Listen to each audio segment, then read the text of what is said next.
Hello, my name is Maya Patel, and today I will be doing my research analysis presentation on drones in firefighting, a user-centered design perspective.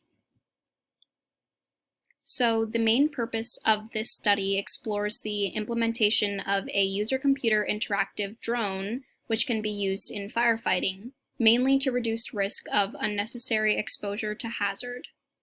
The specific focus of this study lies in human-drone interaction, gesture elicitation studies, drones in harsh environments, ground and aerial robotics, possible barriers or limitations to drone technology, and finally, drone tasks and experimentation with firefighters.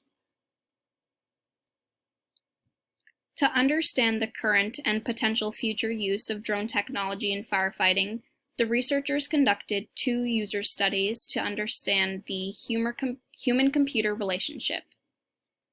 In the first study, researchers directed a set of interviews for the highest-ranking experts in their county who had experience with drones in their day-to-day routines. The set of participants interviewed were found from the National Fire and Rescue Authority and were asked to talk about their experiences with drones in firefighting situations.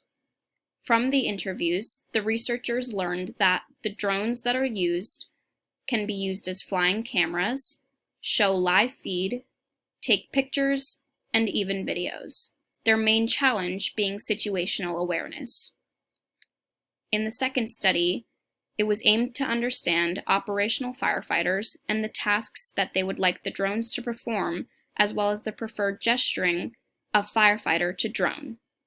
They used participatory design practices and split this study up into two parts, a focus group and a gesture elicitation study.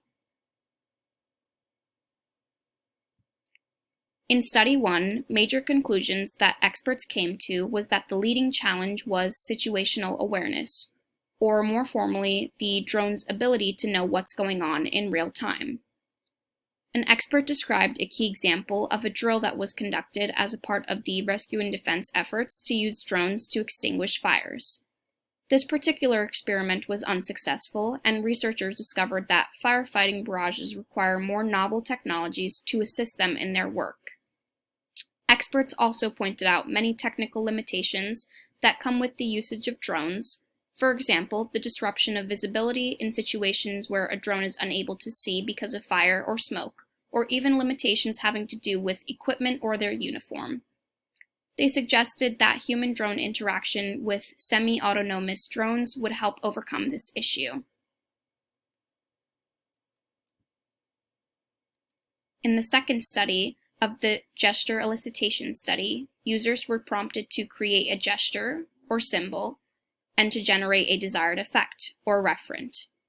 The study was conducted with 9 male volunteers who were all active firefighters at the same station.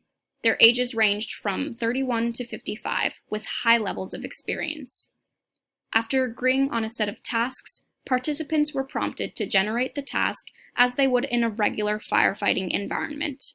And after each gesture was completed, participants were asked to respond how well their gesturing was understood and if their task was carried out. Constraints included equipment that participants may have been wearing, which made gesturing much harder.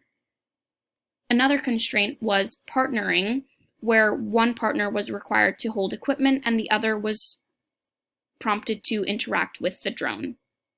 Gestures had to be clear and noticeable. The 4 tasks that were deemed most important were mapping, identifying hazardous materials, detecting fires, and finding survivors. The task agreement ratings revealed a high overall agreement and a really low difficulty rating. This is an example of the gesturing that the participants in the second study had to conduct when trying to get the drone to complete certain tasks.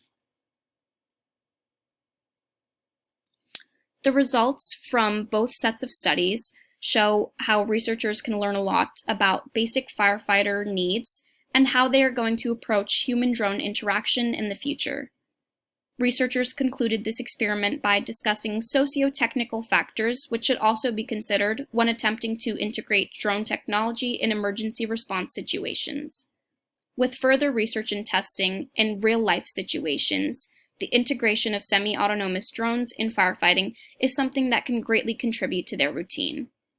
Kling states, "One key idea of social informatics research is that the social context of information technology development and use plays a significant role in influencing the ways that people use information technologies. In understanding the social context of human interaction with drones in real-life environments, we can help firefighters in the integration of these semi-autonomous devices in their day-to-day routines, by also influencing the way they reduce risk in any environment." With that, that is the end of my presentation, and I hope you enjoyed. Thank you.